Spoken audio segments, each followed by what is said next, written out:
Welcome everybody to today's episode on the Sing to Thrive podcast. We are so excited to introduce Darren Deojee. Everything he brings is through the power of living words and the oral tradition, where we don't just use sound, but we become it through using the mysteries of tone, timing, inflection, and nuance to nudge words and sounds to bring us new vistas of perception and understanding, yielding truly new states for us to inhabit, enjoy, and share. Darren also specializes in guiding men on transformative journey into masculinity and ancestral healing through a unique blend of ancient rites, modern insights, and courageously confronting the unknown within. Darren empowers men to uncover their strengths, cultivate resilience, and forge deep, meaningful connections.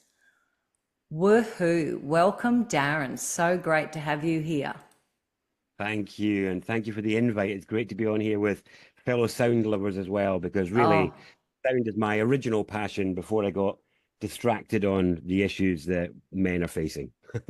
Yeah, but how fantastic that, you know, because I was on your website checking out the work you're doing, and the testimonials are unbelievable. Like, you're doing great work. Thank you. And I wish I was better at marketing. the men need it. We all need it. The women need the men to do the work, as you know, we need to do our own work, of course. But when the men do their work, it's, you know, that's really a meaningful connection can happen. Yeah. So it's and pretty it's interesting awesome. though, the thing that got me started on it wasn't really sort of like feeling for the men in particular, because originally when I was doing the gender work, which is really an extension of language anyway, I was working with both men and women, and actually mainly women were turning up at my events. You know, 80% women, 20% men. But the issue was when I was getting into a lot of political activism about 15 years ago, and I found that I was involved in a few waves of movement of change, and I was involved in another one a few years ago with the COVID thing, and that time with doctors and lawyers rather than activists. But so the same issues across 15 years, and it is that when things get to a certain size of momentum and numbers of people, you know, when you start to deal with groups of up to tens of thousands and hundreds of thousands of people, the what really comes out is trust issues. And the trust issues, the wounds that we have of trust with each other, like deep trust, really meaningful trust. Oh my goodness. And that was just, I could see that just because so much falling apart, and we're just so vulnerable to the sort of divide and rule machinations, that without healing these sort of trust wounds. And that was when I turned my attention to the sort of men's work, because it was like, until we sort out these trust issues between men, we're screwed, you know. Yeah, absolutely. And I even know with my own healing journey, a phrase that I used to use was, we need to get back to that deep primal trust, where we just know that we can trust ourselves first and foremost. Yes. That we can back ourselves, that we can be there for ourselves, that we will know what to do, because that is a deep primal trust. And then we recognize that, because we've healed that within ourselves, we recognize that in others. And when we can see that others don't have that, we're actually more compassionate. Agreed. Because, totally agreed. That's just the way it is. When we don't trust, and I grew up not trusting, believing that everyone was inherently evil. I had some pretty negative and limiting beliefs going on. You know, I was pushing everyone away because there was no trust. Yes, absolutely. But first and foremost, we have to trust ourselves. That's what we're truly healing. Yeah. Yeah. And I think the modern sort of social engineering really plays to that wound by telling everybody that we should be independent and we don't need anybody else, and we can all do all skills, and all you've got to do is just this and just that, and then you won't need anyone else if you just do this. And all of these courses and teachers online are all selling that promise, which is, here's the thing I'm great at, and if you just do this, you too can do that, and then you won't need anyone else. And all it does is feed that wound. Whereas really as you say, not just the compassion, but the humility that comes from knowing you need somebody else and knowing we need each other Oh, and knowing that absolutely. I can't do everything and I have to give up some of myself to make room for you. And that's not in a bad way. It's like that true compassionate surrender to life. And Yeah. what I'm doing with the guys and with women in my one-to-one work is, when we talk about the trust of each other, which is what comes after trusting ourselves. The first is the trust of self. And it's almost like, as you said, from your own experience, all of us have experienced events that could cause us to mistrust other people. But if we can repair our trust in life itself Mm, and through seeing people as nodes of life itself, but trusting life and knowing that it's not out to get you, that it is, it wants you here and it wants you thriving, it wants you healing and all the rest of it. And if we just build those two trust relationships, the rest can come. exactly. I love that. Yeah. So, what sparked your passion? If we're talking about work, I'm so interested to hear about your experience and your wisdom around words and sound and language. And so, tell us a bit about your story. And I also want you to share with us, because I remember in the last interview that I listened to, you were talking about word spells. And I'm pretty sure Yeah. there'll be a lot of people listening to this that will be really fascinated with that information. Yeah, I think it's a really important part of where we're at right now because people are so unaware of the level of impact words actually have on us. As you read in my blurb earlier, Yeah. it's through the words and the sounds that we use that give us the states we end up in dwelling. I mean, see you guys sing. And why do we sing? We sing because it's not just an expression of feeling, but it changes how we feel. And then the state that we're in after making sound, whether it's toning or whether it's singing, we're in a new state, within ourselves. It changes how we Mm, feel. And musicians are our most celebrated people, they're the most well-known people around the world are musicians. Why is this? And it's because they help us change our state. They help us mm. connect with different ways of feeling within ourselves. It's such a powerful thing, and it's deeply mysterious. It's like we so take it for granted, but if we look at the reality, which is how is it that these sounds, which some of them refer to things which we call a word, others don't, which are just tones or notes. Mm. And yet those can make us think new ideas. They can make us feel a particular way, change how we feel, change what we think about ourselves or the world. That's mind-boggling, to really think about that. That is a deep mystery. We don't know how that works and why it works, but we all do it and we all use Yeah. it. But it's a And it's a I'm magical mystery. wondering, as you're speaking, I'm seeing this because sound organizes matter, Absolutely. Yeah, cymatics, right? completely. So Completely. I'm Yeah, yeah. listening to you and I'm thinking, oh, well, maybe it's just reorganizing the matter within us. And then we're more of a clear channel That's to it. hear our 100%. highest wisdom.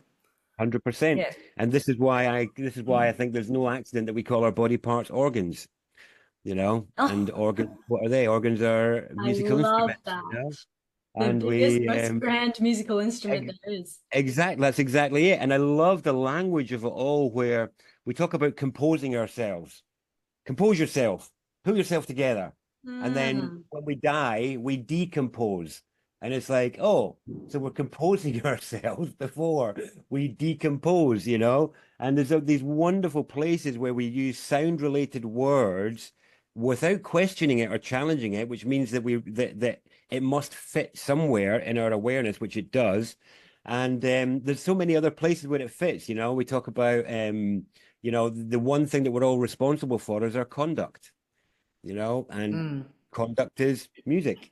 And mm, I mean, we can talk about that. There's loads of sound related words that are that that show us sound is really important to us as a species. We even talk about each other as being sound. If somebody's reliable and you like them, you say, oh, that person's sound. You know? Yeah. Yeah. Architecture, a building is sound, all of it. It's really interesting how fundamental it is. Even the word universe is about sound. It's about one verse. One verse, yeah. One verse, and even we've got this real interesting seeming conflict between Western science and Western religion.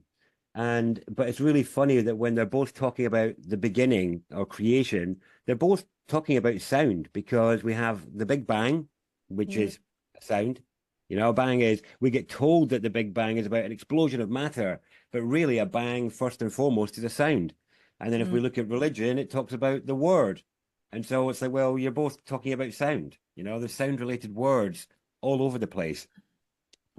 We could talk about that today if you wanted. We can go quite deeply into that, but maybe not, because we've got another list to walk through there. But there's plenty of interesting things that show that when we are at the limits of our ability to think or express ourselves, we actually use sound words.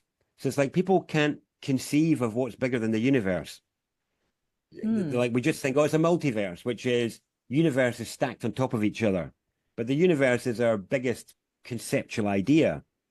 And we can't conceive of what's before creation, the Big Bang and the word. We have no idea of what might have been before then. And then we've got words like in tune or at one-ment, which is really, we don't say, really, at one-ment is really atonement. And atonement is the state of being atone. And so it's really interesting that at the limits of our ability to think or express ourselves, because when we're talking about feeling in tune or at one or atoned, it's this landscape of experience, a sensational sensation, that we've just got these tiny rubbish words we can give others, which is like, oh, I was so in tune, I was connected to everything. But that's not really saying much, is it? Exactly. It's not really sharing much. But what I find really mysterious within there is that at those boundaries within ourselves, we're using sound words. And that's not an accident. Say that again. We're using sound. We're using sound words. We're using words that relate to sound. Yeah. Yeah. And so in my work, what I'm trying to suggest is, if at the edge of our ability to think or express ourselves, we're using sound words or words relating to sound, then maybe by understanding sound more, we can push past those boundaries. We can push through them, and we can enter into new places. And I've found that to be the case. Maybe we can get into a little bit of that today. But we've got quite a list. Yeah. Yeah. Well, just hearing that, I'm like, okay, can you give me an example? Okay. So, no. What I can say, though, is that I can't give an example because we don't have the framework right now to refer to what I'm speaking of on the other side of those boundaries. But we can get there, is the point. So I could speak from there in a way, but it wouldn't be easy for you to understand, because the way I would be using language is different from how you're used to it being used. And in a way, that's all I do. And normally with people, I'm not using any new words. I just use the words we already have differently. Okay. Yeah. And so so it takes me to where, so when you asked me about my journey and where it started, I think I was always built for this, because I have friends who tell me that I was scratching my head and talking about the bizarreness of words when I was like 10 and 11 years old. I don't remember it, but I have friends who tell me that was the case. But my first real breakthrough into the power of language and sound and spells, which we'll get onto in a moment, was in my teens. And I was a very damaged young boy for different reasons. We don't need to get into that. But I noticed that I had really internalized this sort of male shame of being this sort of the internalizing this guilt for the deeds of others. And I was walking around and I realized, wait a minute, there's places that I can't go as a man unless I wear certain clothes. And it's only men.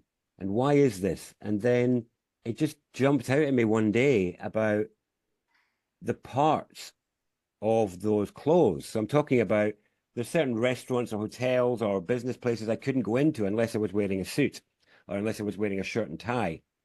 And it was the language of that that got my attention and really opened things up for me. And it is, okay, if I look at the part of the suit or the shirt and tie, what are the parts?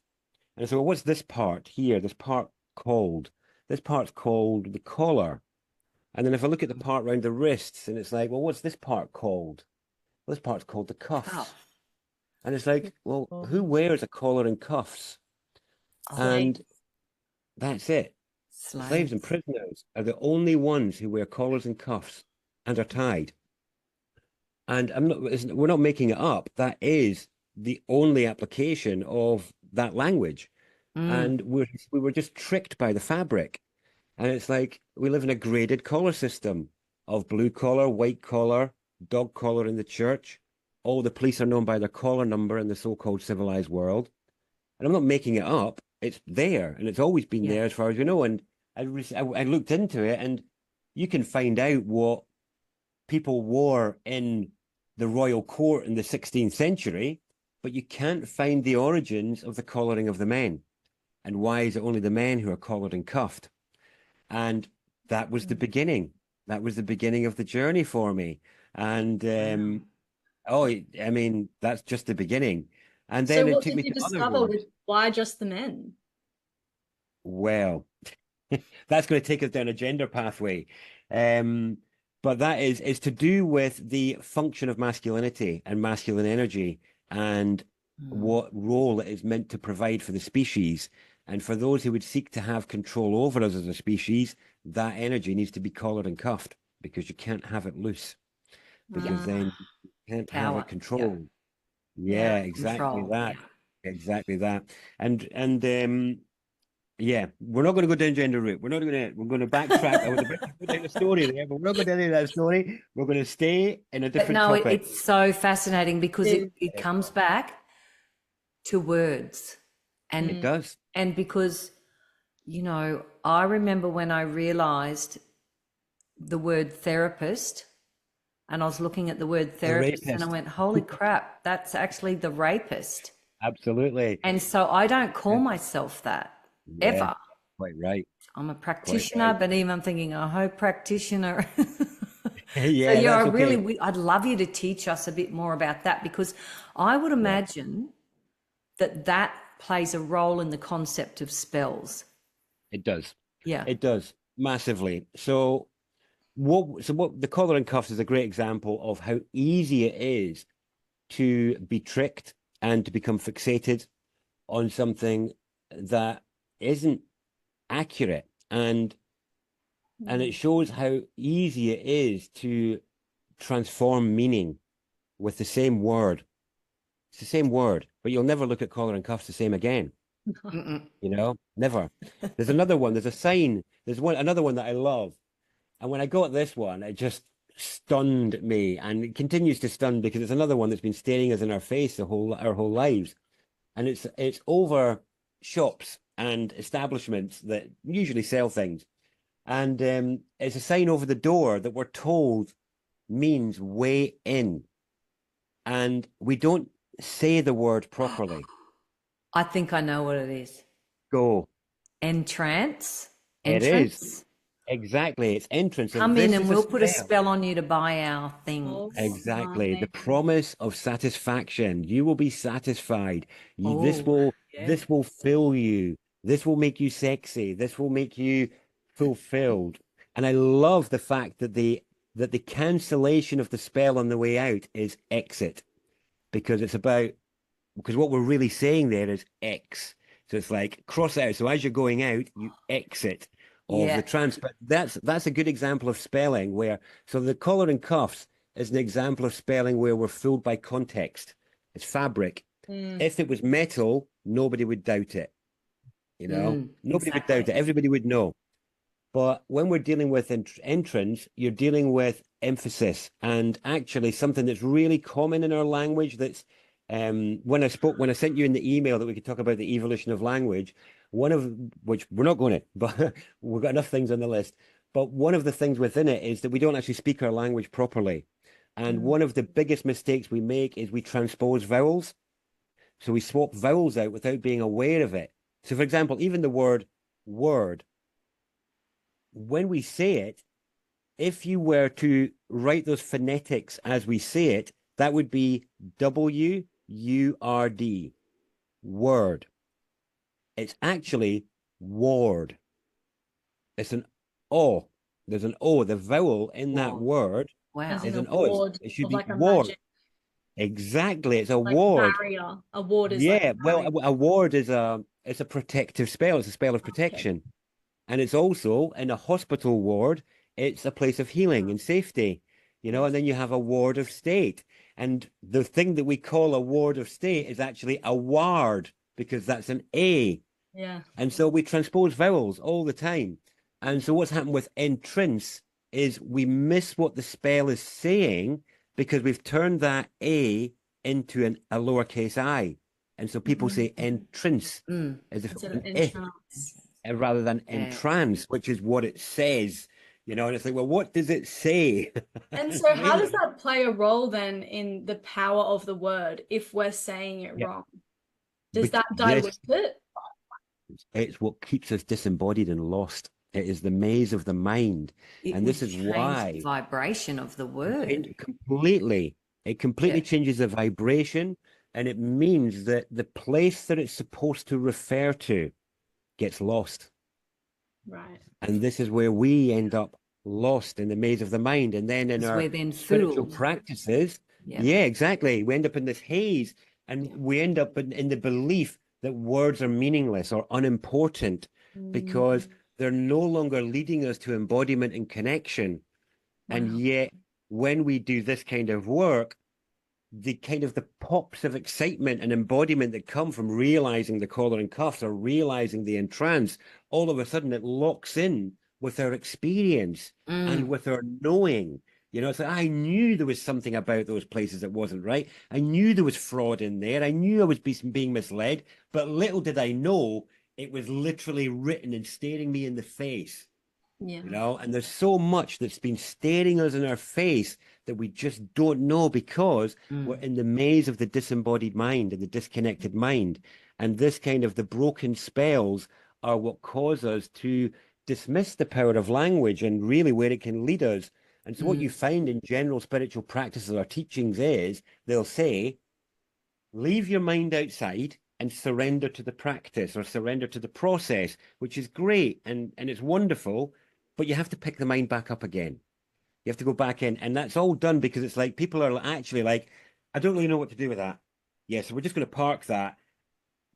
That's not working, but I don't know what to do with it.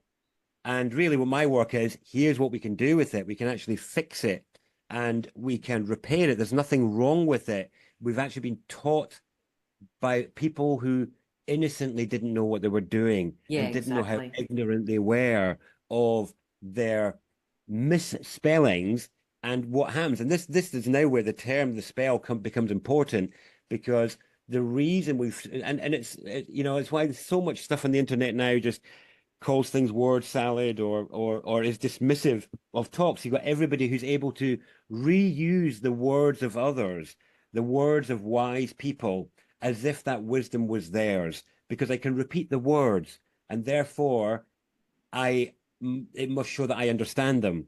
Whereas actually that's not the case at all. And the difference between being with somebody who can speak from and with meaning and substance compared to somebody who's just repeating words is completely different. But if you're Well, only we feel seeing it. exactly, We feel it because it's a you vibration. feel it. It's the vibration. And this is why the oral tradition cannot be replaced. And the oral tradition is living words, which is we are the media. You know, this is the media. And I use the whole of this. It's not just about the words, it's about where I am speaking from, where I am speaking to, and, you know, and my There's sense of intention relationship behind it. with you in the midst of that, you know. And this takes us to the notion of the spell, because a lot of people might dismiss that word because it's like, oh, woo, and you picture cauldrons and bats and witches' hats or things like that, which is nonsense. But if we look to define a spell, so if I suggest to people here, if I was to define a spell as a word or phrase of magical effect, would that be acceptable? Say that again, because it cut out. Yep. A word or phrase of magical effect. Okay. Is that okay? Yeah. Yep. So if that's an agreeable term, then I would say, so, and if we can all agree that if we had a reasonably healthy infancy, as an infant, we were reasonably healthy and reasonably welcomed into the world, then most humans display incredible tenacity, self-love, trust, and a whole bunch of other demonstrations of power, power and aliveness, a vital aliveness and vibrancy for life. We've all got that. We were all born with that.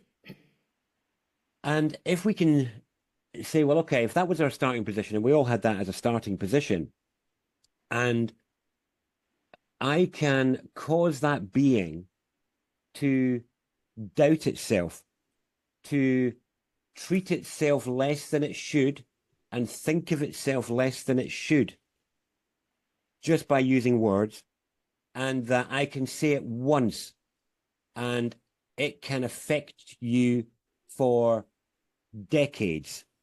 Oh, wow. I'm getting so activated because this happened to me and I was only thinking about it today.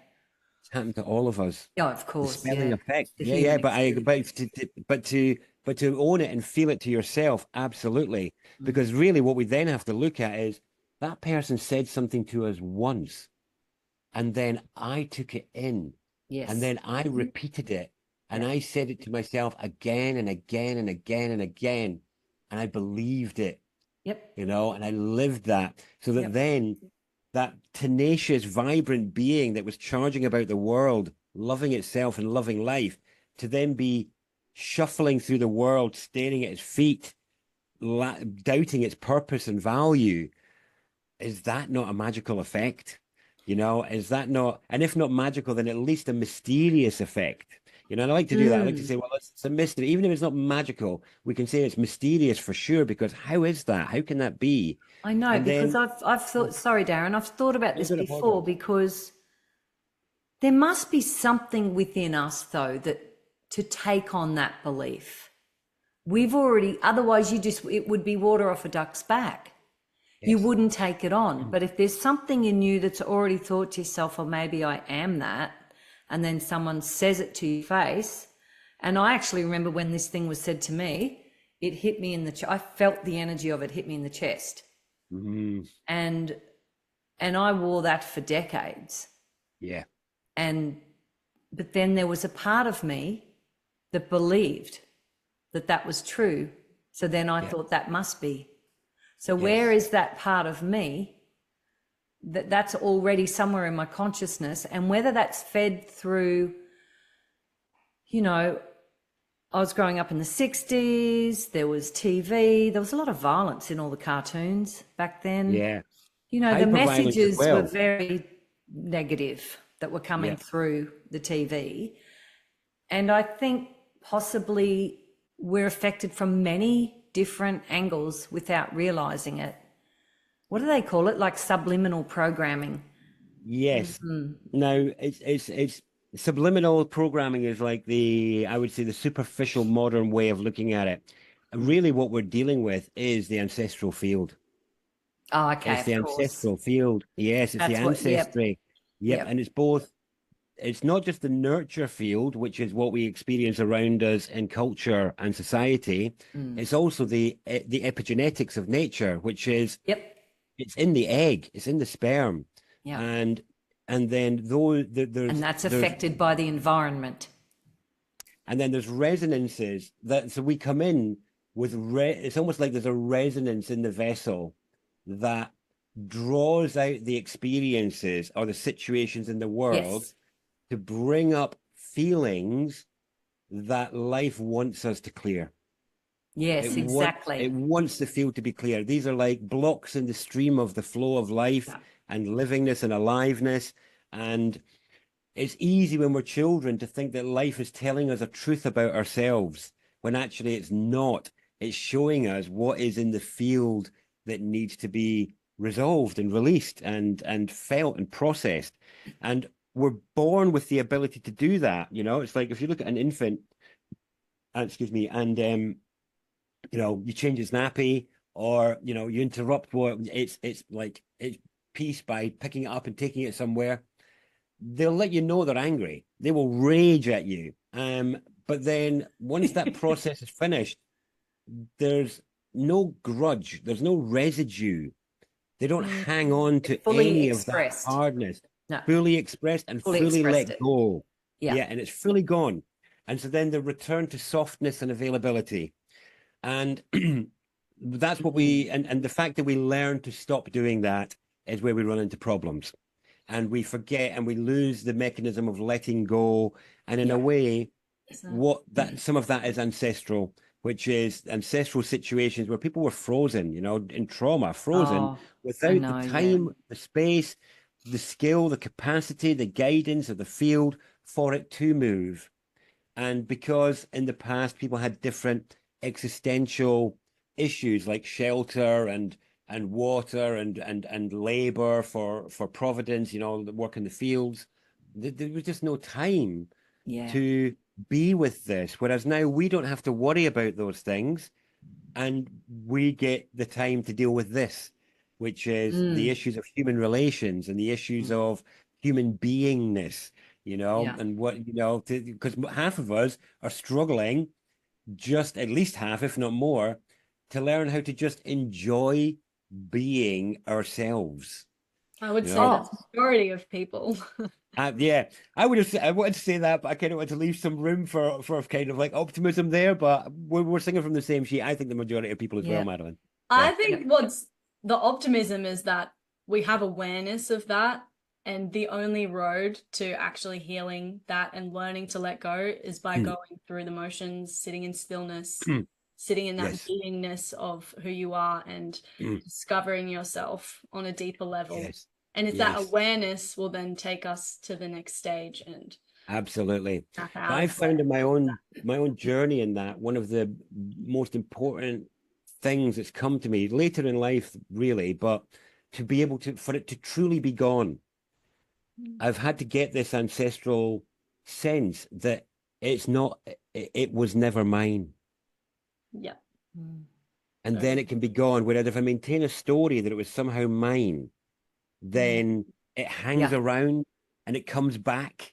Well, the story ends up being the spell, doesn't it? It does. And we then cast it on ourselves. Exactly. Yeah. And I wanted to expand systems in general. Go. Say that again, Maddie. I guess that's all belief systems in general then. It's essentially us putting spells on ourselves from a very young 100%. 100%. Ancestrally and from a young age. And just to expand on what you said before, I always look at it like the high, or what I hear myself saying to clients, it's like, well, the higher self is always going to show you whatever it is you need to learn and grow through, release, let go of, whatever.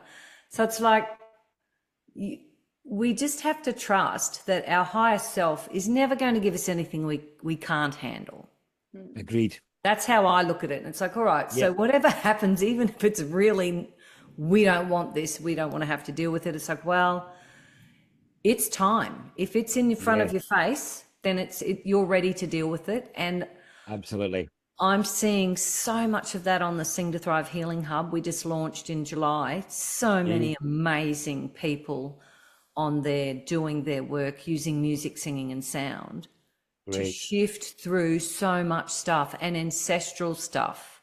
Like there's so much stuff coming up. And I literally wrote 2 songs in reverence for our ancestors over the last month. And they're just huge hits at the singing circles because they're so deeply felt by everybody. So it's the time. Anyway, the ancestral field is moving. It is the time for it. You know, it's and it's life is doing it to us, because it's not happening to just one of us. you know, and the awareness is growing in the field. And I think, as I say to people in my group work, sometimes it's not a test of capacity, it's a revelation of capacity. You know, for us, you know, it's like we're being offered to feel something to reveal our capacity. It's not to break us. It's to invite us into that expansion and growth, to show us the capacity that we've got. You know, there's again, the spelling difference, that difference of, am I being tested, or is it, or is something being revealed? You know, and I love that. It's much more positive test. It's more One is like, empowering. it is. And one is like the universe is putting you through an exam and you can fail. You know, when you're being tested, you can fail. Whereas actually it's not. I'm in a process and something is being revealed, something is being drawn out here. And yes, it's uncomfortable and all the rest of it, but it's nature. It's natural process. It's when going back to that, like the basics of spelling, really. Yeah. So I'll say to people, if somebody says to you something intended to hurt, or you take it in a way that hurts, what happens in the body? And if we, you know, when somebody said something when you were a kid on the playground or something, if you look at what happens in the body, then we kind of contract and we do this thing, you know, we want to take up less space. Where if somebody says, you look great today, you know, thanks so much for your help, you know, it's the opposite. It's like, can I? And it's interesting that some people won't let themselves receive that, because actually, if we let ourselves receive it, then there's an expansion that takes place, there's a drawing out that takes place as we let that acknowledgement land. And there's also the layers of spells of telling ourselves that we don't deserve to receive. Exactly that. And that's that historical stuff. And we've got to not break through, but that connection has to break through. Otherwise, we're not taking up the space that was given to us. You know, we're not occupying the space that was given to us. And then it's like the pattern of life is affected because we're not in it. And you know, I've struggled with that a lot in my own life, and it's only later seeing the impact. It's just such a tragedy. There's just so much human tragedy in all of it, really. And even when you said before the pattern of life, I thought, oh yeah, the pattern, the fabric, because it's all energy, and our thoughts are affecting the field around us all the time. Absolutely. And so that becomes it's an invisible fabric, and the patterns that we're creating through sound, cymatics. Yes. There's movement happening all the time. Yes, so exactly. Yeah. I mean, the somatic effect is huge. Yeah, it's huge. It's huge. And there was something else I was going to say based on something one of you said earlier, and it's flown out of my head now. And part of me wants to try and find it, but I'm not going to chase it down. I'm going to look back to your list. I'm just looking at, so with what we're talking about now, the awareness of words in our language, and, you know, instead of looking at as a belief system, it's actually a spell that we are self-perpetuating. Casting on ourselves. Casting on ourselves, yeah. Yeah. How? We're all witches and wizards. We're all witches. Yes, exactly that. So I'd love to hear Madeline and I know from personal experience how important it is to heal the voice. Yeah. Because for me, the voice is intrinsically linked to every aspect of your life, every single aspect. Your health, wealth, happiness, success, whatever it is, your relationships. If you can't speak authentically and be yourself and speak truthfully, then you're always contracting within yourself. Agreed. You're always living in the past in a fear, and you'll never be able to fully open up and relax. I mean, I remember when that first happened to me, it felt so foreign to be relaxed. I did not know how to relax. And so I guess what I'm wanting to hear from you is, I mean, Madeline and I know how important it is, and that's what we're passionate about, helping people to do, but do it joyfully through music, singing and sound, because we have both. I've been a past stage clearing and healing practitioner since 2003, and you're literally working, you're going in and talking to the energy that's contracted. But you're having a conversation with it, but it's what would you call it, Madeline? In a logical way. It's not in a logical way. It's very much on the emotional. Yeah. Yes. And so then you're able to, and then often you'll go back to a memory, and then that memory, because often the trauma isn't the problem. It's the belief that I attached to the trauma that caused me more harm for decades, whereas the trauma itself was over and done with. Yes. So, yeah. That's perfect, because that's reminded me of the thing that I was going to share. And it's about another little word spell there. That's relating to that ability to let go and release, and for these contractions, these micro contractions to just kind of soften. And so first of all, the importance of the voice. Now, I completely agree with you.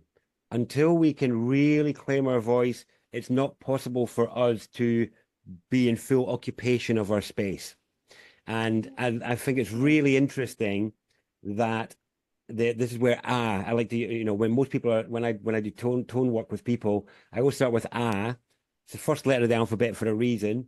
And it's so interesting that, because is really about claiming space. It's the first sound we make as babies when we come in, it's and it's such a space claimer. And I find it tells you a lot about a person, how big they dare make their and it's like, how big is your and the larger and more full you can make your the rest will follow suit. But if your is choked and blocked, because we all feel it, the openness of the it's huge, absolutely enormous, and if that's blocked and choked, then the rest will be blocked and choked a bit. So is just this enormous sound, but my sense of the importance of sound is it goes a bit more esoteric than that, and I'd like to share with you why it's so important to me. So I teach not just sound and gender stuff, but I do a lot about understanding self-mastery, where I see. Are you familiar with the notion of the chakras or the energy centers or energy bodies? Most people are these days. Yeah. So I view them all as bodies, because I can relate to a body. And, energy is great, but, energy is difficult to really ground for people and understand how it moves and works. And I always like to start off the conversation by looking at us as infants again, because we all shared that stage. The events later in life were different, but as infants, we were all the same. And so we were all born where we couldn't control our limbs. Our arms are like this, and we were filling our nappies without control. And, we all started off like that. And there's a map of human development that's roughly the same for all of us. And that is, in about 6 months, you'll be able to sit up. In about a year, you'll be able to make your body walk. And in about 2 years, you'll be able to make sounds that others can understand. And then it takes time to become more skillful with your hands and all the rest of it.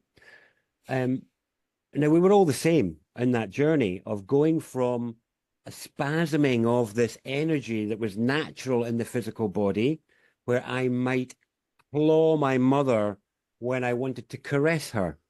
I didn't have the skill and the dexterity with this limb. But then with practice, I'm able to do things like, now I can pick up a bottle and have a drink, and I take it for granted. But people underestimate how much skill is involved in these basic things. And I often like to, an exercise I always do with people is to ask them to lift their arms. I say, well, lift your arm up. And I say, put your arm down slowly. And then I'll say to them, can you tell me how you are doing that? Can you tell me what you are doing? When you get up after this conversation and walk away, can you tell anyone what you are doing to move your body? And of course, none of us can tell anybody what we're doing. None of us know on a rational level how we do things like this. It's a neural pathway, and the body just knows to do that. well, there's a part of us that does know, and it's way outside the realms of the rational, but we can connect with that part that does know again. But the point here is that we don't need to know how to take an energy that's moving through us unskillfully to make it skillful, because nobody showed you what you do with an arm muscle or a voice yeah. box. Okay. Nobody showed you. You know, you even now, nobody showed you. You just had to make sounds and you did it. So you learned to walk and talk just by watching and listening. Yeah. Now, I use that as the anchor point to then say, well, let's look at the other bodies as they develop, the emotional body as it moves at puberty, as it comes out of gestation at puberty. It spasms in the same way as the physical body did, but its limbs are self-consciousness, arousal, you know, sensuality, sexuality. And just like the physical body, it spasms unskillfully. It poos itself, it pees itself. It's these unfettered waves of energy moving. But if we look at the physical body and we look around us, pretty much everybody can walk and talk. But when we look at what people are doing with their emotional body or their gender bodies, their sensuality and sexuality, it's not as skillful. And it lacks dexterity, and there's different coping strategies there. But the rules are the same. The energy will move spasmically and unskillfully until we bring it under our control.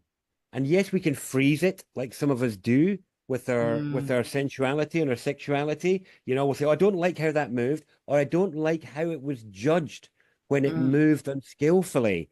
Therefore, I won't let it move. You know, and we end up with real problems there. But the mind is the same. The mind spasms, and then we're not really taught, hey, this is something that just like this arm that was started off like this, that I can now do this with. The same is true for your emotions, your mind, your sensuality, and all the rest of it. It's a great Now, way to look at it. Yeah, I and love well, that.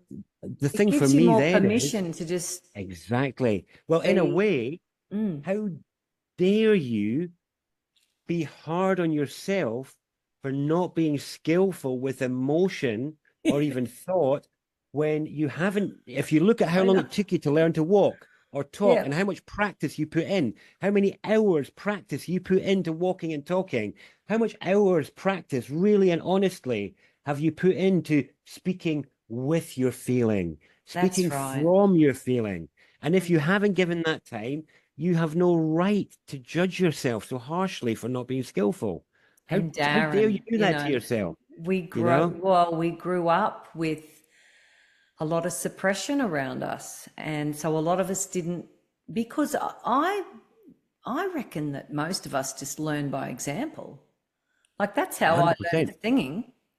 Like Yeah. I just watched Dad sing and then I started singing because I was thinking about, Yes. there was something that needed a question answered, and it was like, where did you get your schooling? And I'm like, well, I just went to high school, and I was thinking about how much I've learnt in the last 7 years with morphing my old singing and healing business into Sing to Thrive, and all the different things I've had to learn, and all the different platforms and the technology and how to do this and how to do that. And Madeline will attest to this. Like I can get really stressed when I feel so overwhelmed because I'm like, I don't know what to do. But I'm just realizing now that's actually that limb in me. That's that energy moving in me where it's like, oh my God, I don't know what I'm doing here.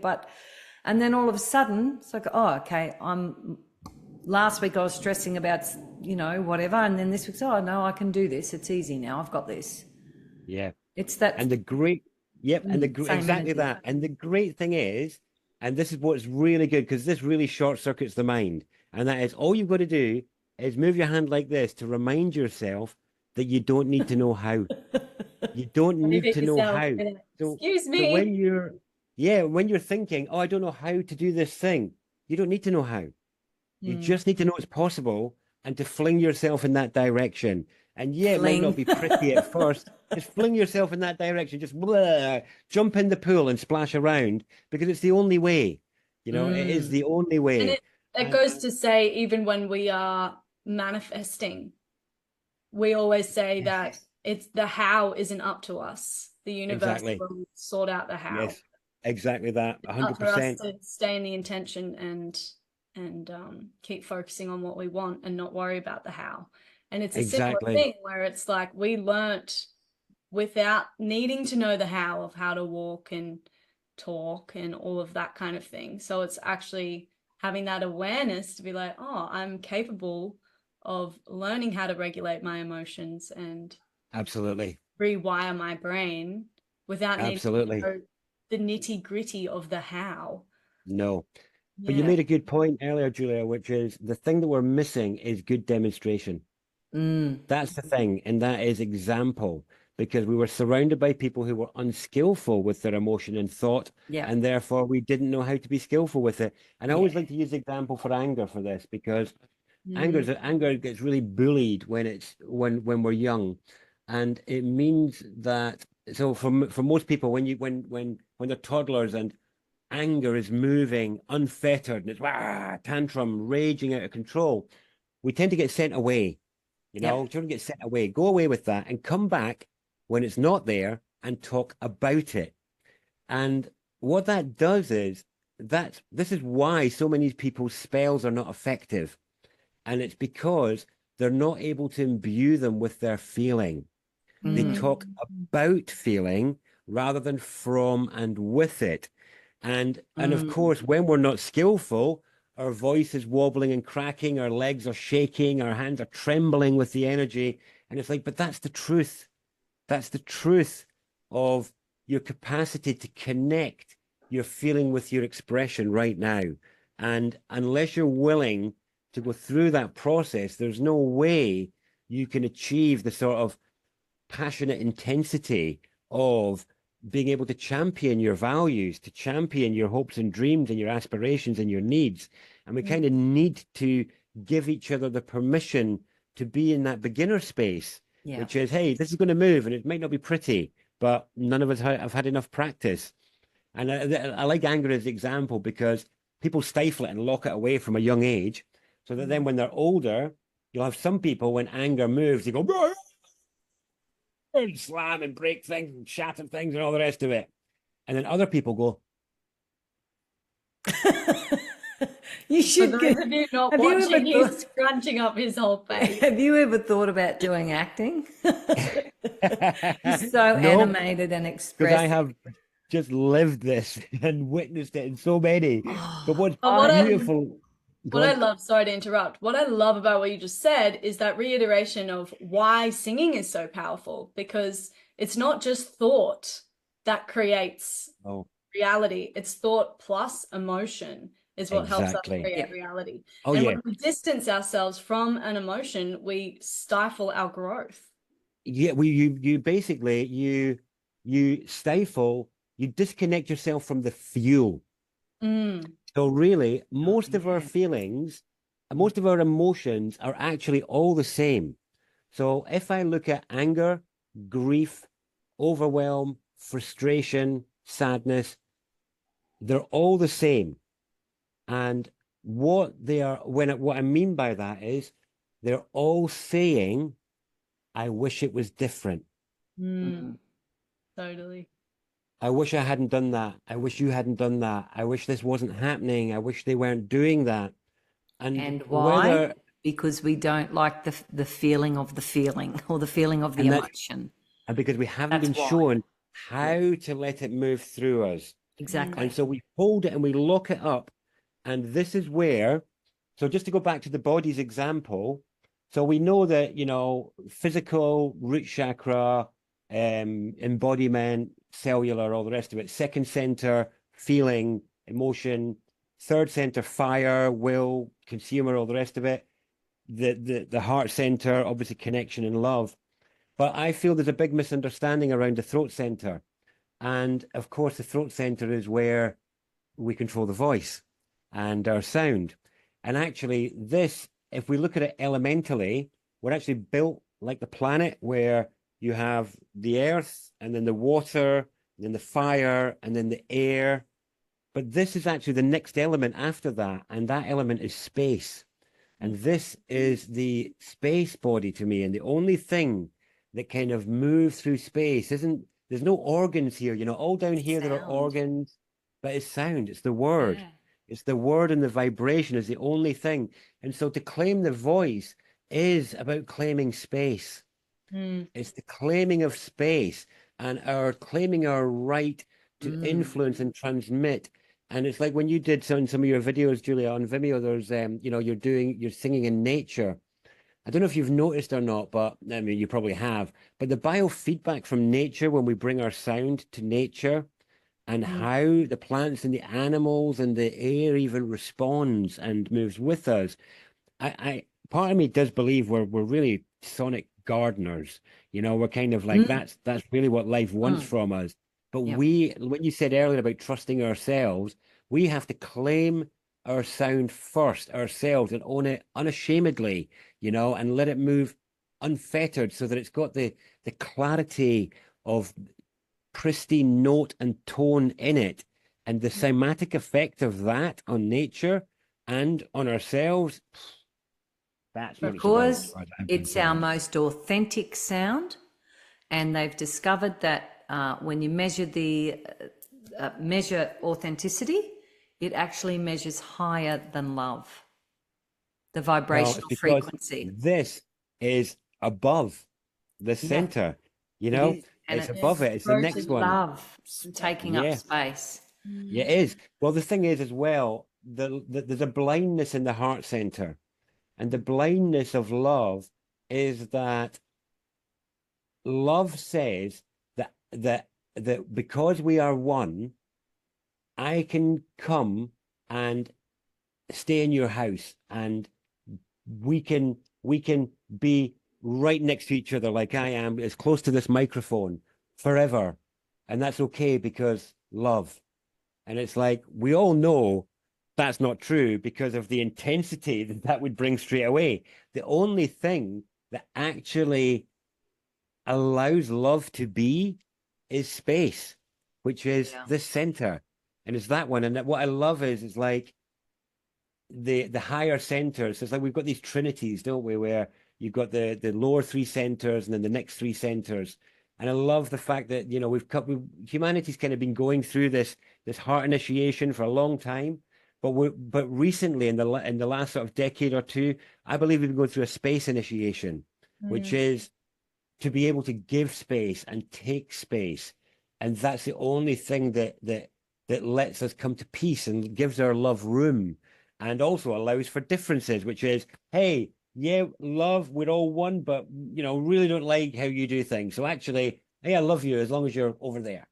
Yeah, you can be over there, and I that's mean, fine. that comes down to using your voice to set healthy boundaries. Exactly that. I could Exactly. never do that. And then Yeah. when I started doing that, the love that I felt for myself, I remember feeling so proud of myself because I finally spoke up. And it's, again, it comes back to that, I know I can do this because I backed myself with my voice, because Yes. the amount of times I didn't do that as a child, Yes. brought up so much self-loathing because I couldn't just, why didn't you just speak up? Why didn't you just say Yes. something?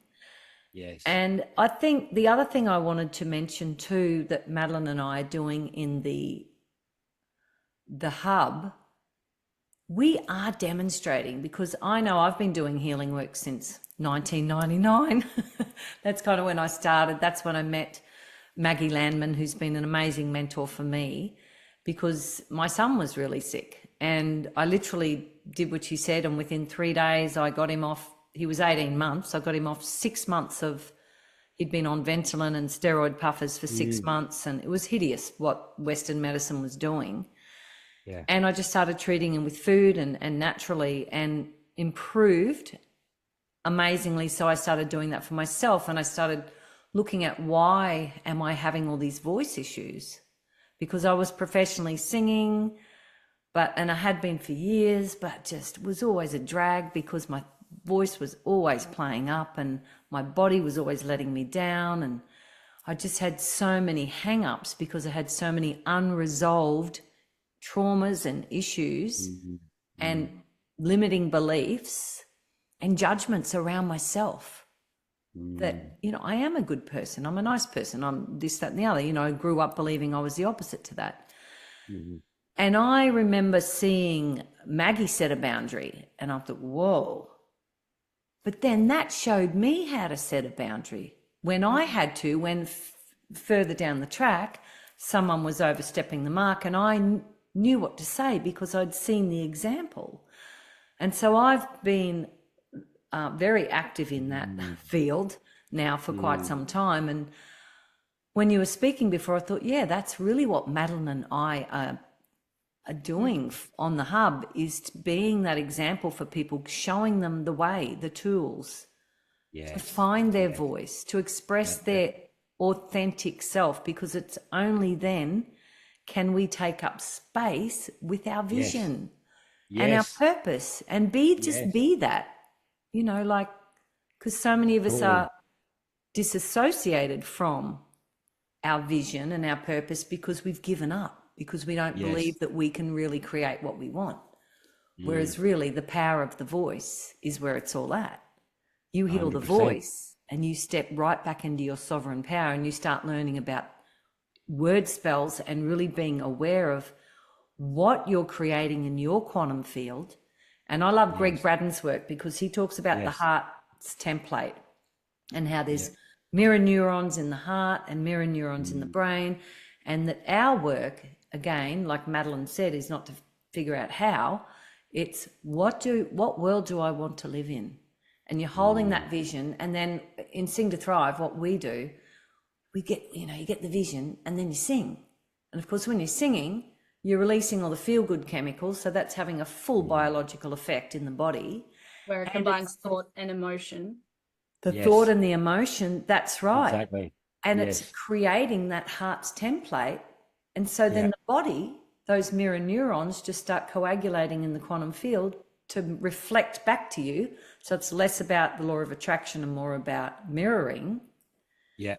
But we do that through voice, because if you can't ask for what you want, or if you can't set a boundary, or if you can't express yourself freely, you are always going to have a contraction in your physical body, emotional body, mental body, all the bodies.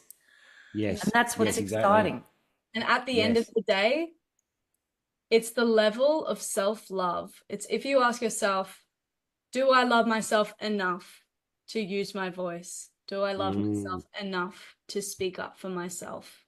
Yes. Or set healthy boundaries, whatever it is, whether it's voice related or other. It's all about that level of self-love and respect. And it's when we're boggled down in all those unserving belief systems, it's hard to see that self-love because we don't feel it. Exactly. So the more you open up your voice, whether it's through like singing, toning, or any kind of sound, you start, as you were saying, taking up that space, but also raising that awareness of where your self-love is, so that you've got that ability to then express that love. But if you don't have the awareness of how much you love yourself, and if you don't think you love yourself, because we're very much taught not to love ourselves in society, it's uncool, especially as a teenager. For me, it was very uncool to show any kind of self-respect or self-love. And so you then switch it, and self-loathing is the norm. And that's very much what our youth and even adults are experiencing now, because it's not cool to love yourself. But then when you don't love yourself, you can't express who you are. And then so you're always feeling, well, you just contract. Yeah, but you will buy lots of stuff. You will buy lots of stuff, you see. If you hate yourself, you will buy lots of stuff. And that's the outcome. Yeah, exactly. You will go to the what's a few more words? The other thing I've I got did one want for you to, give us a few more cool words, and then I'd love to hear your knowledge around open eye meditations, because I've created many of these through being guided by my highest wisdom. And I honestly know they work, but I would love to know more. Okay. So I'll give you one that relates to what we were just talking about, and it's huge for me, this one, because when you're speaking about allowing ourselves to love ourselves, the thing that stands in the way of that is all these little frozennesses and contractions, like you said. And so the channels of feel good get blocked. Okay. And love is a big ask when somebody has a lot of blocks like that. It's a big ask. It seems far away. And this is where, by giving them just the felt sensation of singing or sounding, it's before love. It's just sensual niceness. And it is, because as mammals, we're deeply sensual beings. And we were all taught from a young age that contact and connection is either sex or violence. You know, it's like if somebody touches you, it's either sex or it's violence. And we end up so disconnected and understimulated that we don't have those pathways of just feeling good in ourselves and as ourselves.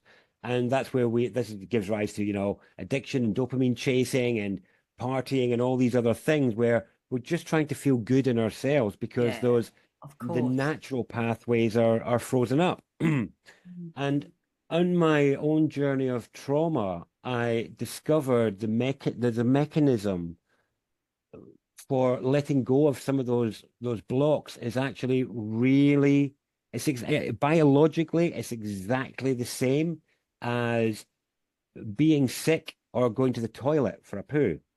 It's exactly the same. And it is that there is something that needs to be released from the body that isn't healthy.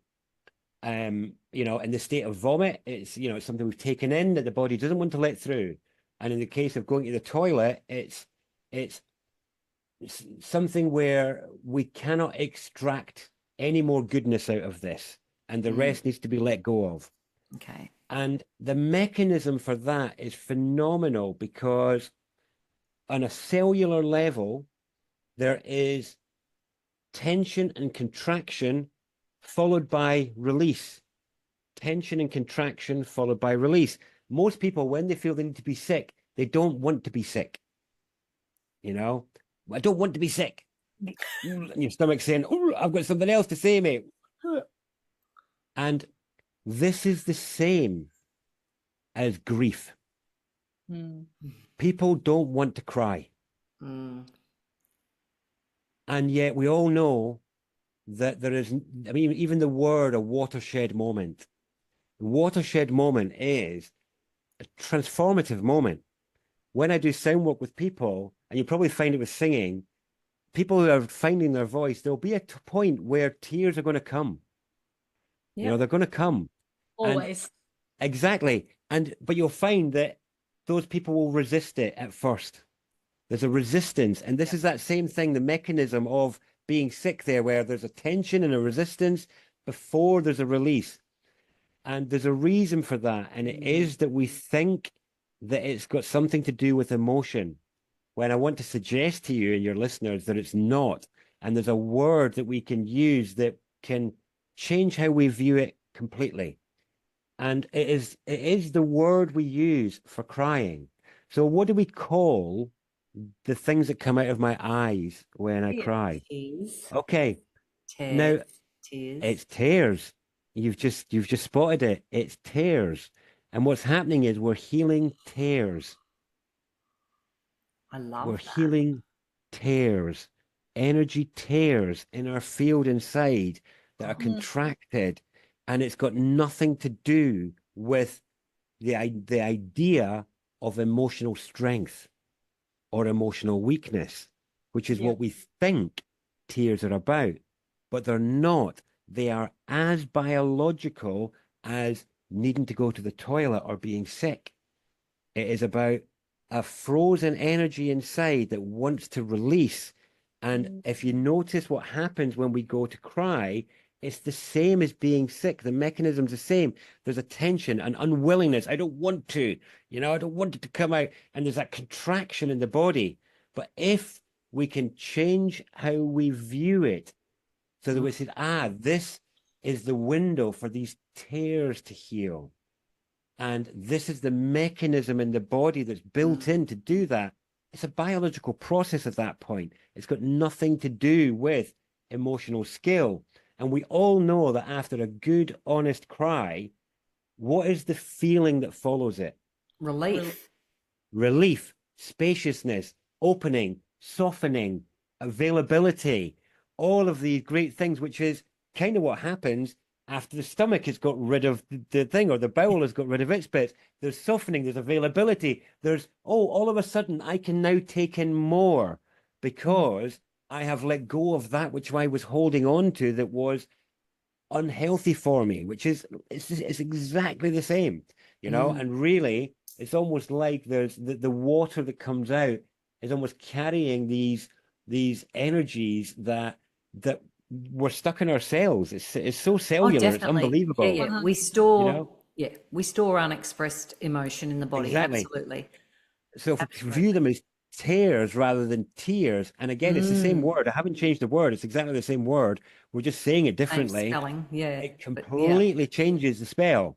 The spell is completely changed, and one has a story attached to it. My tears have a story of whether I can hold my emotions well or not. If I'm healing tears, then it's like, get out of the way. This has got to happen. You know, it's like, oh, I've got a tear. It's like obvious. If somebody says, hey, you got some, I see some tears in there. Shall we take a moment to do the process that will allow those tears to heal? Yeah, you know, I know it becomes something that's unquestionable. From all the years of doing the past stage clearing and healing with Maggie, one of the hardest things for me was to feel my feelings. And one of my mantras was, I am safe to feel my feelings. Yeah. And once I got good at that, and Madeline has seen this many times, because I know when emotion comes up, it's energy in motion. If I don't just allow it to come out and don't care less what I look like or who's around me, whatever's happening, and I let it out, then it's gone. And when do I feel good? But if I hold on to that, then do you think I can try find it later? I think I just do not want to cry now. I'll just deal with this later. No, it's gone. It's buried itself back in the body again. And so the body is it's innately intelligent. And when it brings up these emotions to be expressed, the head's got to get out of the way. Just let go of all judgment and just allow that energy to express itself. Yes. Be sad, be angry, be whatever. They're all serving a purpose, and it's like the baby. If you just it's gone. Yeah. And then after the blur, then skill can come. After the backlog is cleared, then you can move towards dexterity. And I want to just add something in there for people as well, because if we've held on to energy like that and feelings, they can seem overwhelming or really intense, like they might wash us away. But actually, there's a blind spot in there, and it's to do with space. And so if you take the Amazon River, and which is say this wide, and you narrow the banks to this, but you put the same amount of water through it, how intense will the stream be? The stream will be really intense. And that's what people have done to their feeling. It's like, if you've not given it room, then it's going to be like this. But if you give it the room that is allotted for it, which is to move through into your space and to move from the internal into the external, then all of a sudden you're giving it the room that was allotted for it. And that which seemed like it was so intense, it was going to wash you away, all of a sudden is manageable. But it's the same amount of energy. You've just given it more room. You've given it space. You've given it the right amount of space. And so there's a bit of a blind spot in all of us there when we've got a backlog or when we've been very contracted, that we believe it's going to break us, or that it's too much to handle, that it's too much to bear. And it's like, it's not that. You've just not given it enough room. And if you just give it enough room, then you will suddenly find, I can. I like that word even for the voice. Hey, Maddie, it's like we're just giving the voice room to expand. Yeah, express. Yeah. Be. Yeah. And in a way, we're looking for the voice to show us our space. It shows us, in a way, it really shows us, how much room we can take up and how much sensation we can Yeah, feel in our body. There's so much, as you well know. because one of the things that we do with the Sing to Thrive, with the warm up and the group circles, we do this call and respond warm up, and they're always all of the music, every single song is designed with positive lyrics. So that's woven through everything, right? So we're just singing life affirming lyrics all the time. But when we're doing the warm up, I always do this muck around thing and I say, yeah, yeah, yeah, yeah, yeah. And I get everyone to do that. And then we'll just, you know, la, la, la, la, la, just change it around. So you're personifying all the different ages, the woman, the man, the child. And I love it. people, they just love it, Madeline, because it's like the only time they get to really do that unless they're drunk. Yes. And Yes, you're giving to them play with permission sound. to just be loud, be big, be whatever, have a tantrum. Why even do that? I get people to have tantrums. Absolutely. Great. Because it's all the unexpressed stuff that we were never allowed to have, and Absolutely. gets it out of the body. And it's so important to play with sound because most of us have no idea of the kind of hidden tones and sensations we can have in our body by letting sound move in new and different ways, innit?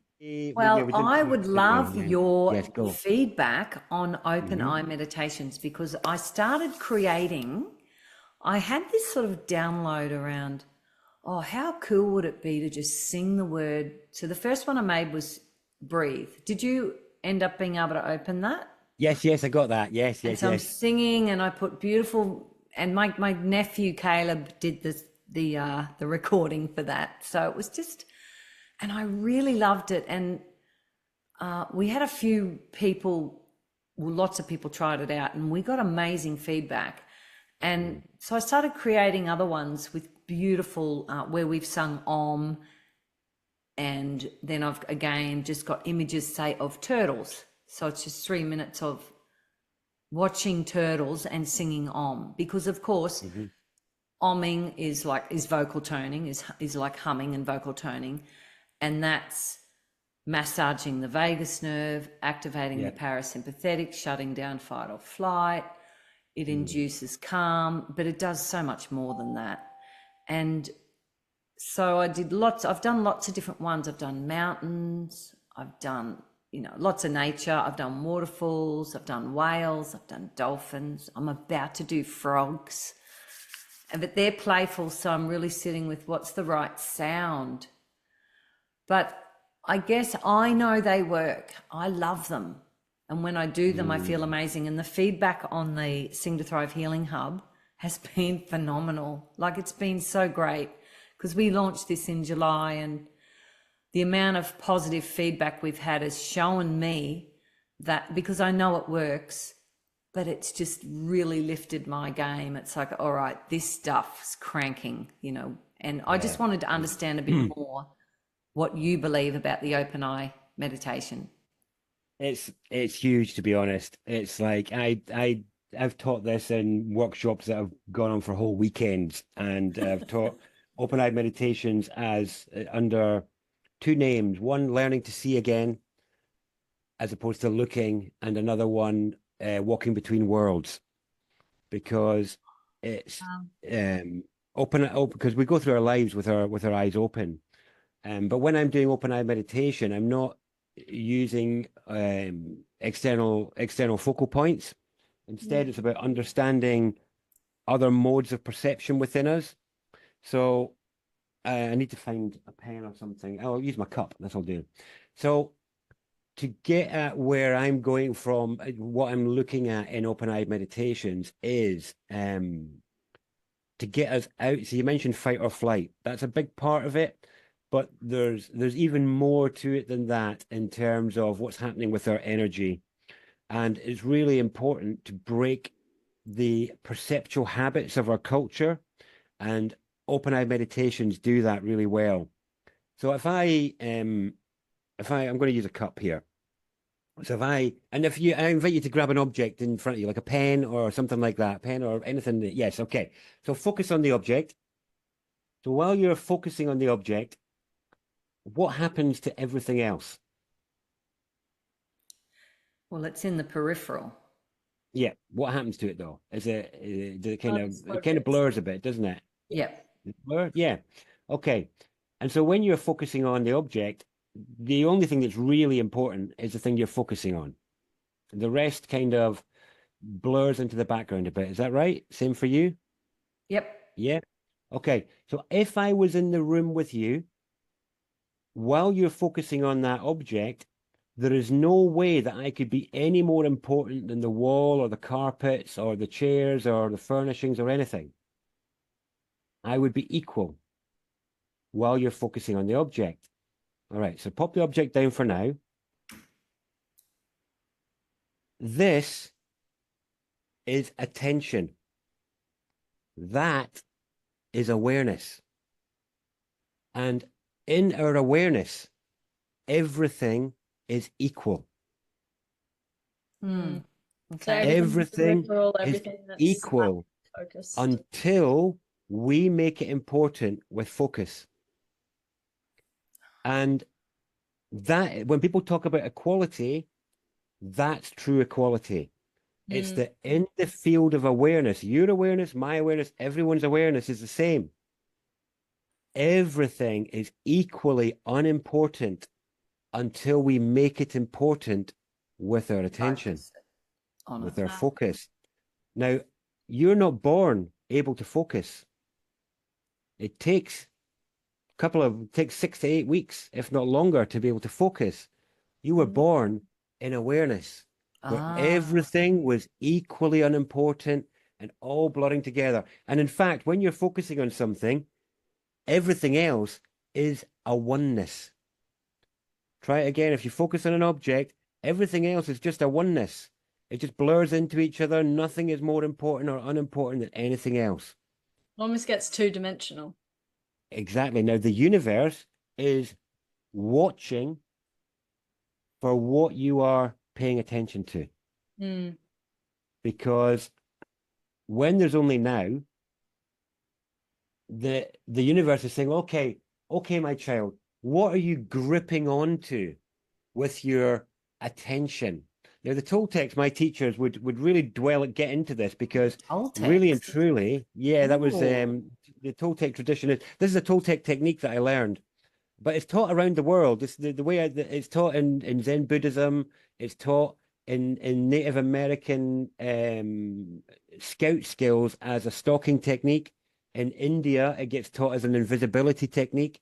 And I learned it as a seeing technique, to learn to see energy as it flows in the universe by stopping our description of the world. Because really, the word attention is actually about what happens when we focus, which is tension gets created. So there is attention. And that's why the news works. It creates tension. Tension, yes. And tension is where all of our problems come in. Because it's about when we pay attention to the news, when we pay attention, and this is about objects, but it also applies to ideas and events. So there is attention. So if in front of you right now, or the listeners, there might be chocolate, alcohol, drugs, pornography, games. Oh, not our listeners. I would hope not. Maybe the chocolate. Maybe the chocolate. We'll go with definitely the chocolate. The chocolate. But at some point, there would be attention, where that would be more important than everything else. Oh my God, now, yes. This is what is happening. This is an aspect of our awareness that fixates and dwells on objects and events. And this scatters us into doesn't it? Past tension, past events, past tense. That's trauma. Then you've got future tension, future fear. This is what the media plays on, is future tension, creating a future tense.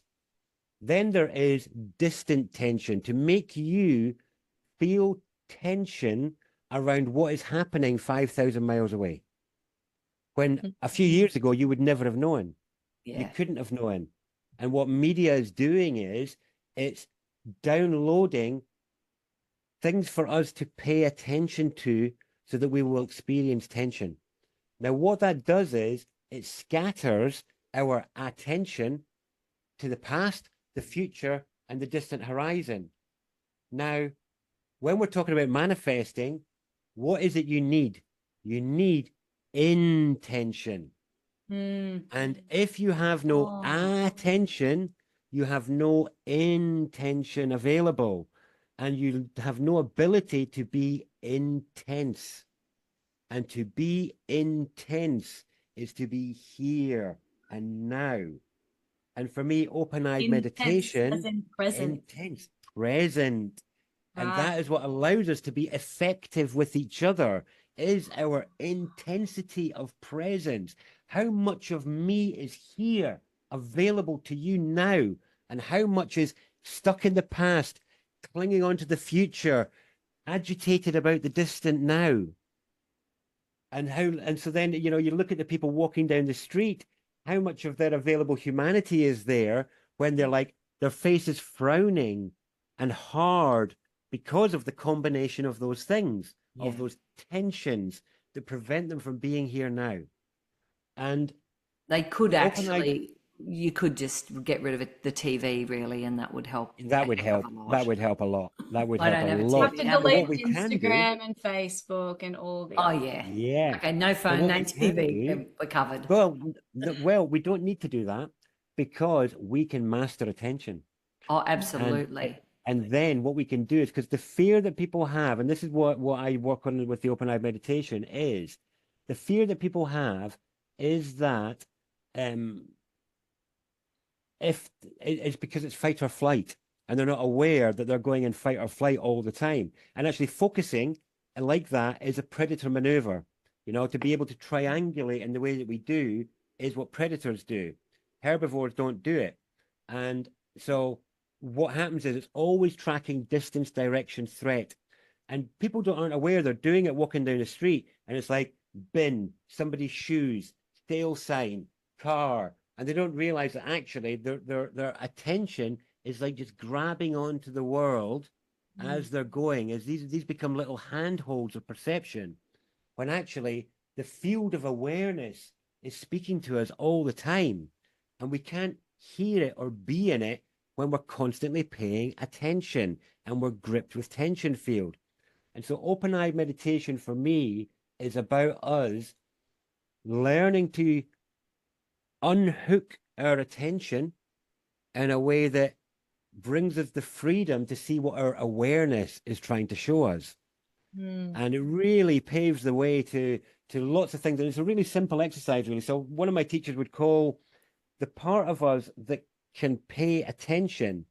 If you pick up the object again, whatever it was, and it's like there's a part of us that can really zoom in when we're paying attention, and it can move around the object and give you details and textures. It can really zoom into a really fine detail. And one of my teachers would call this the dweller, because it dwells on things. It dwells on the object. It dwells on events. And really what I'm trying to achieve in open-eyed meditation is to get the dweller to reside in the temple, which is here. And so in a way, what we're doing is bringing our awareness, the part that's paying attention, back here. Oh, now, wow. Okay. You can do that with visualizations, but you don't need to. You can just give them a sound to hang on to. But really, what we're trying to, and the doorway is dead simple. It's simply a soft gaze. You simply don't focus. And so there's two approaches to this. One is to focus on an object and then remove the object, but maintain the gaze. The other way of doing it is to close your eyes and be relaxed, and then to open your eyes, but to try to keep them as relaxed as they were before. And it's really interesting. If we do that, there's a part of us that we can keep here. And what happens then is Mm. it takes practice because our eyes swim and the eyes want to focus and all the rest of it. But It's the almost point of got a that, feeling to it.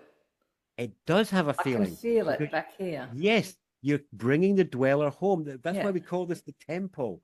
And it's like we're bringing this back to the temple in the center of our space. I love So that this we, conversation. That's awesome. yeah, and we choose what to pay attention to. This is about Yeah. reclaiming the power of choice Wow. and reclaiming the freedom that Yeah. I don't have to be habitually fixated and grabbing onto every little thing. Instead, I can return to here. And from here, I choose what is important in my field of awareness. I choose what is important about the past, the present, and the future to inform my intention. You know, and just that's how I Yeah. approach open-eyed meditation is it's simply and actually in yoga, so the eightfold path of yoga, I used to teach this in three of the yoga studios in Manchester under the guise not of an open-eyed meditation, but actually as pratyahara. And pratyahara is one of the eight paths of yoga. So yoga has 8 limbs, and postures, asana is only one of them. And very few people teach pratyahara because it's difficult to teach, and it is the withdrawal of the senses. Ooh. And really, what we're doing here is we are withdrawing sight to choose, to realize that we have a choice, and to realize that we have actually not just a choice, to realize that we have 2 modes of perception. We have focus and paying attention, and then we have being in awareness. And when we are being in awareness, the amount of sensation that we could become aware of in the body and around us is through the roof. It's astronomical. Yeah, I'm doing it while you're speaking, and I'm just getting a sensation. It's like, oh, this is cool. It's almost a soft observation of just, and the other thing that's coming to me while you're speaking is whatever we're meant to notice, or whatever we're meant, it's like our highest wisdom will always you got it straight away. Make sure Yeah. we get it. And you got it straight away. People That's say exactly to me it. things and I think, yeah, that was for me, that comment. I needed to hear that. Yes. But you nailed it. You actually nailed the thing that most people are afraid of, that if they really needed to spot something coming, which they're thinking threat, then if they're not paying attention, they'll miss it. Oh, that was but you me, spotted, my whole lot. Yeah. Yeah. And it's not true. Awareness will tell you. Your awareness is faster than your attention, even though it feels like it isn't.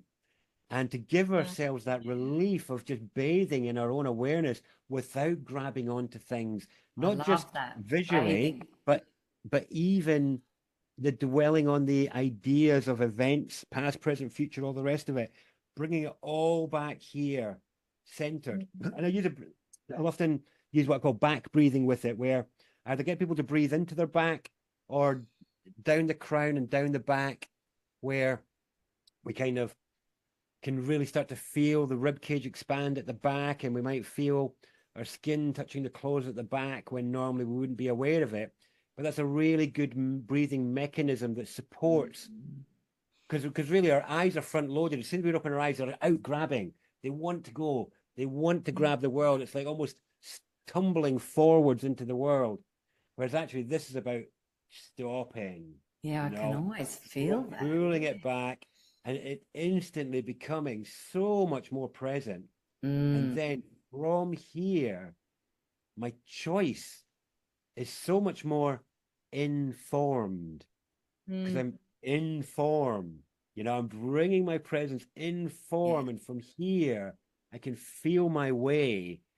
Yeah. It's just a completely different way of moving and operating. Isn't it? Yeah, that's fantastic. Form and in tune. Sorry, go, Maddy. Exactly.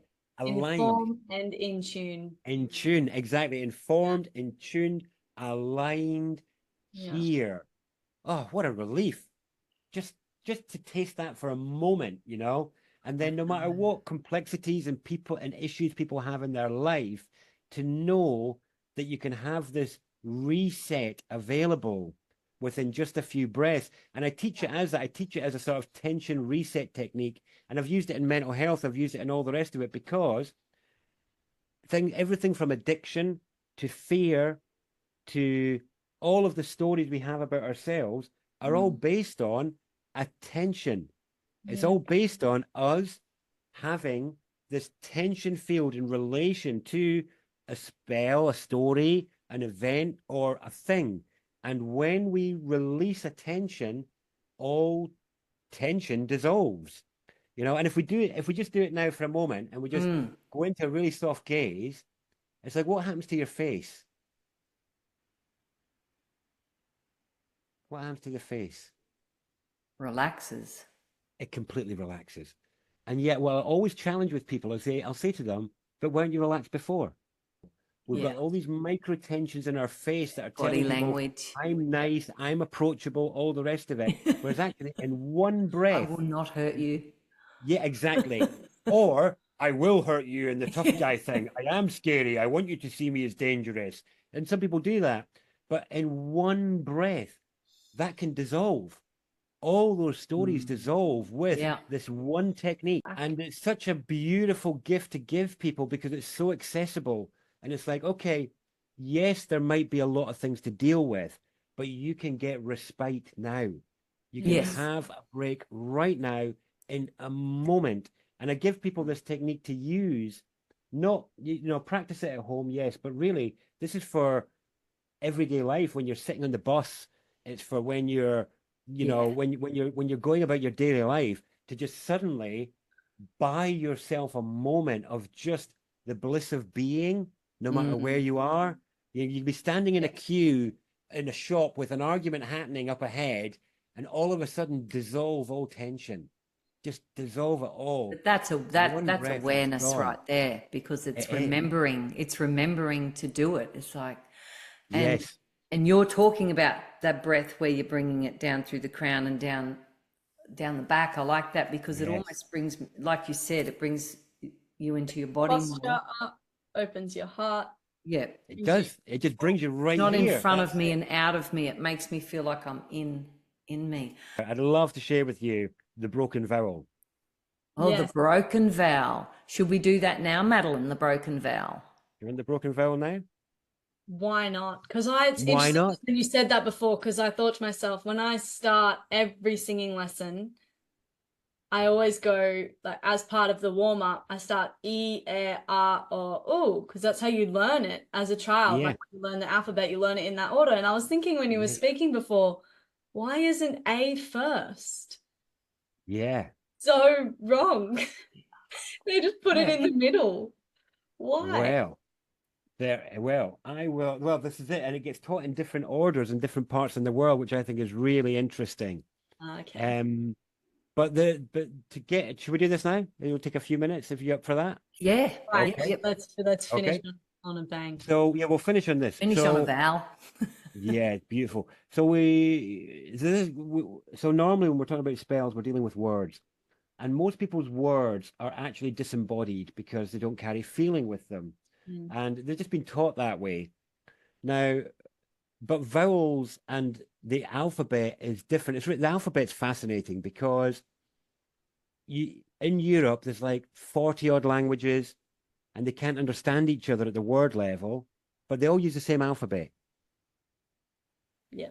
And that's mind-boggling that from just 26 characters, we can build over 40 distinct languages that can't understand each other.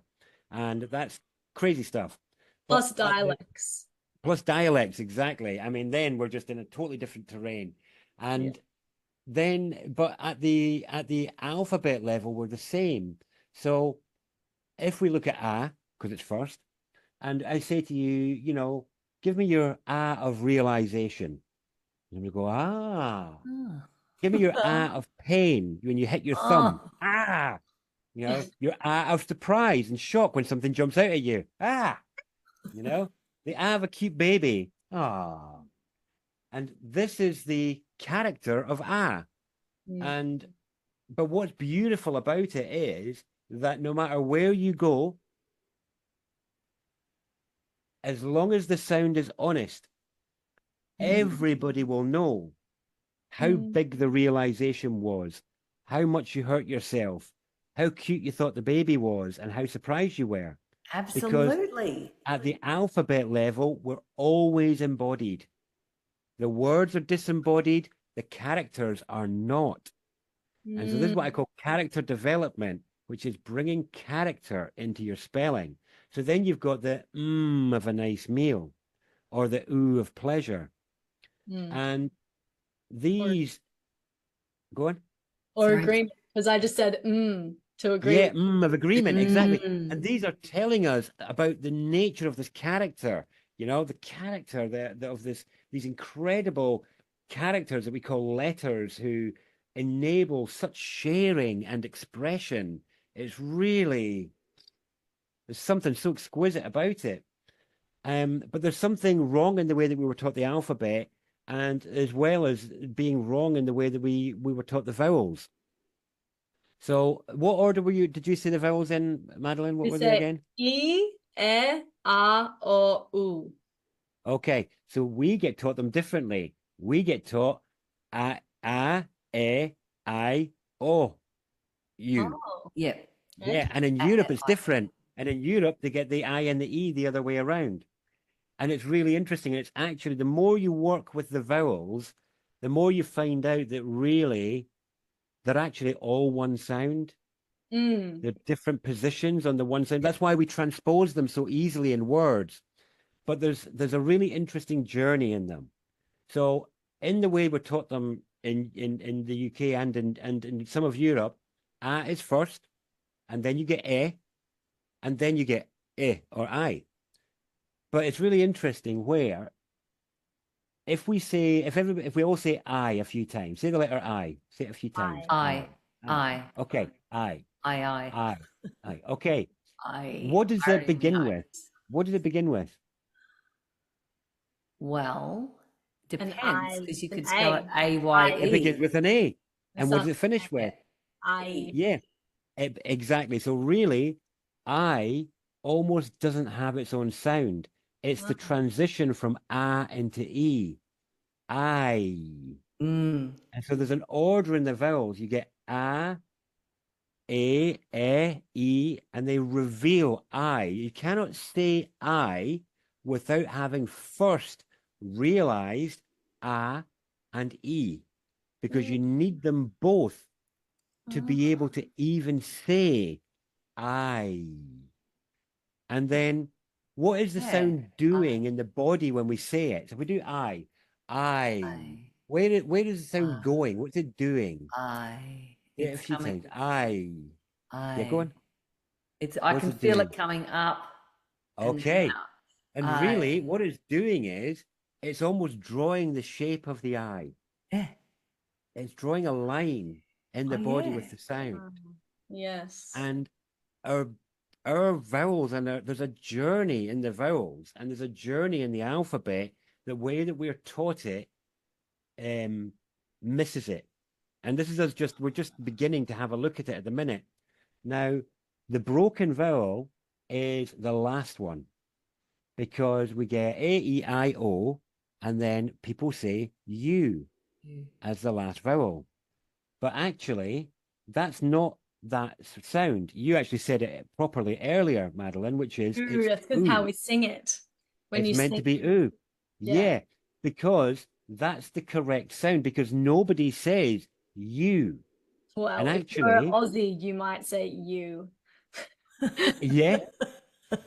Well, basically the point, and I was working with sound for over 10 years, and I was doing a journey. I was doing going I into E into I into O into U with people, and realizing there was something wrong with the resonance and the transition from O into U.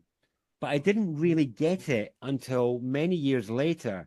And actually, with the letter U, it is a word that's masquerading as a character. It's masquerading as a vowel. You crack me up. Actually, it is, though. It is. And if we look at you is an accusation. It's the othering word. You this, you that. You is always used to other or blame. And Yeah. if we look at all the things that are being done in the world, they're all being done for this thing called you. And it's like, well, who and what is this you thing? It is a word that's masquerading as a character, and it's out of place. It's not meant to be there.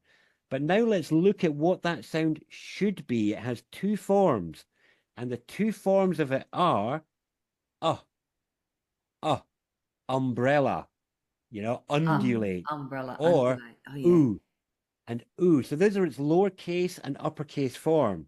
So you've got lowercase, so you've got a, e, I, o,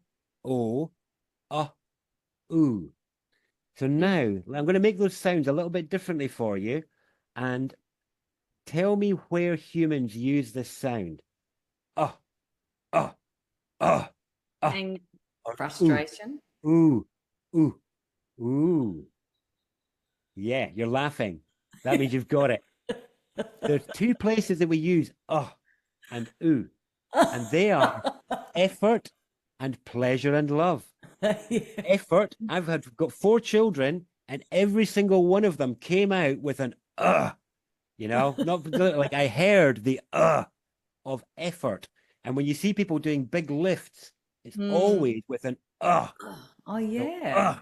is animal effort, it's primal mammal effort. And then we have ooh, which is pleasure.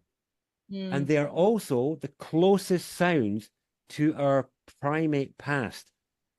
And ooh. Yeah, of course. But what's fascinating is that our sound for effort and pleasure and love and connection has been usurped by this accusation, by this blaming word. And so in a way, you is the broken vowel because it's meant to be our connection to our animal past, or one of the bridges to our animal past, as well as our bridge to sharing the sound of effort and the sound of, as we talked earlier, I can share my of realization and everyone will know.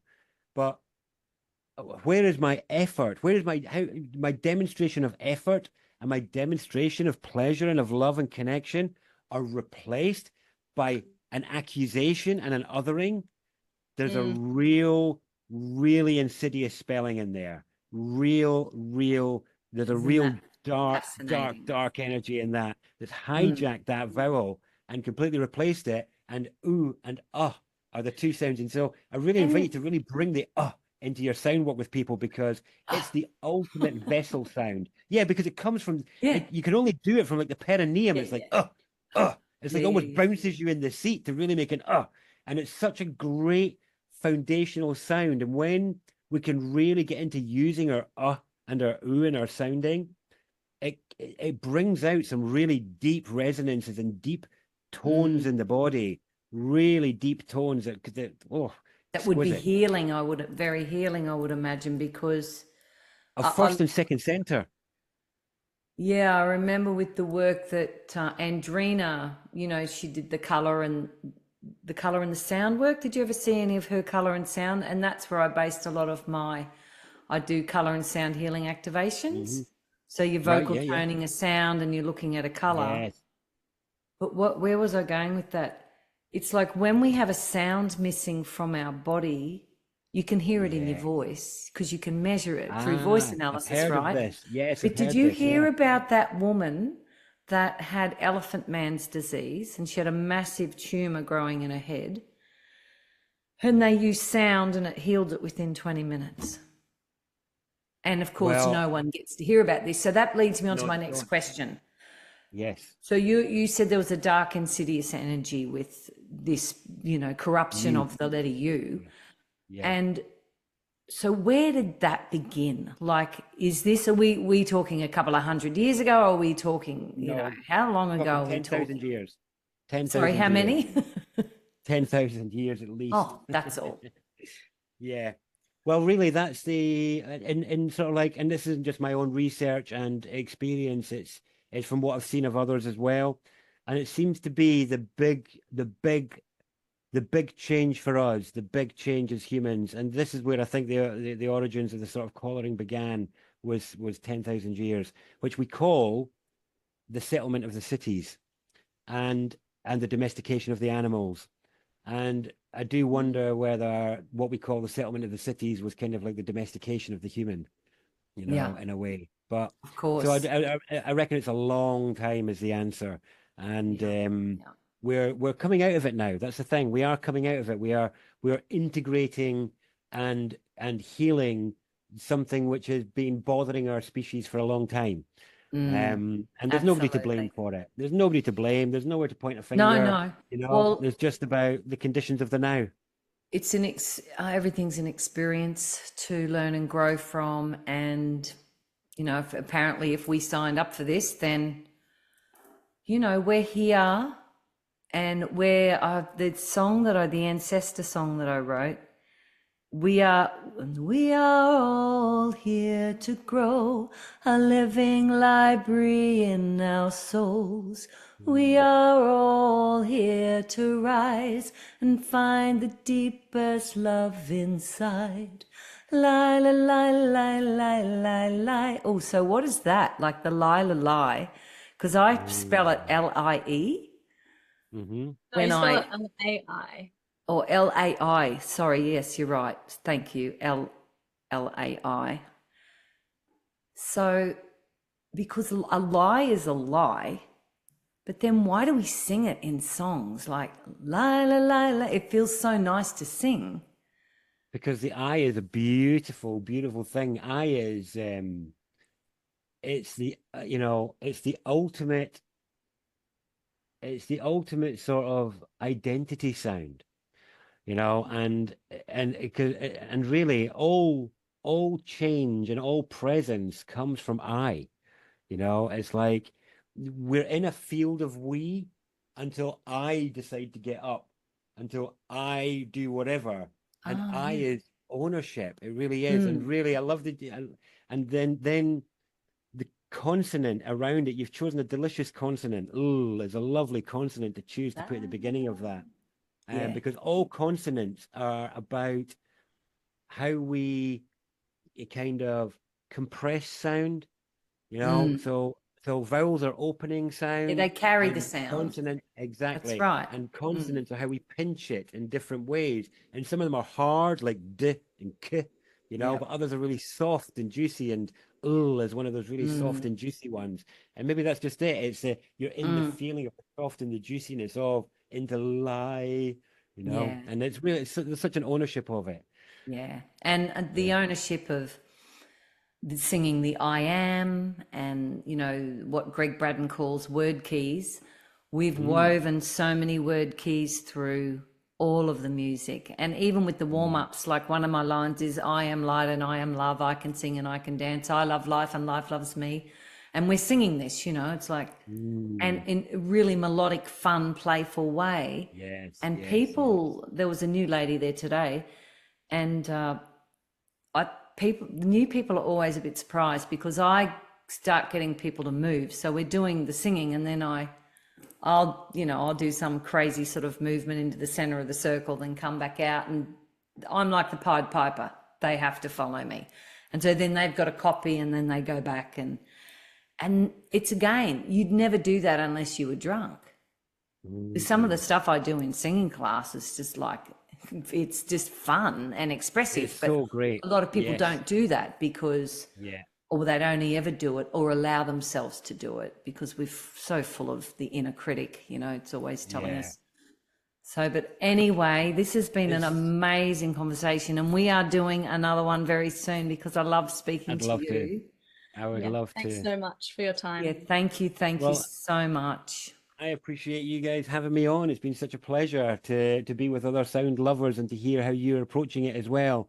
And I Mm, love you bringing the permission of play into what people are doing with their sounding because it's so important. I mean, for me, it's like people haven't visited the impact of sound on them since they were young children, and they've mm, not it's not until we give them an opportunity in a way of bringing their adult awareness to bear on what these sounds do to us, and then as long as somebody's paying attention, how can you not love what you find? Yeah. You know? Yeah. So thanks. I really look forward to plenty more to talk about if you want to, but I've really enjoyed the terrain we've covered today. It's I hope you getting have late. too. It's getting late Yeah. here, and Maddie's 10 o'clock. time zone just changed on the weekend, so she's even later. Oh, you're right. Ours changes in a couple of weeks. Yeah, we've got another time zone shift coming up in a few weeks, but we're all right. It's still light a bit for now, but it gets dark in a few weeks' time when the clocks go back. Oh, wow. Right. Yeah. Well, it's been an Cool. absolute pleasure. Thank you so much. I'll be in Likewise. touch with you.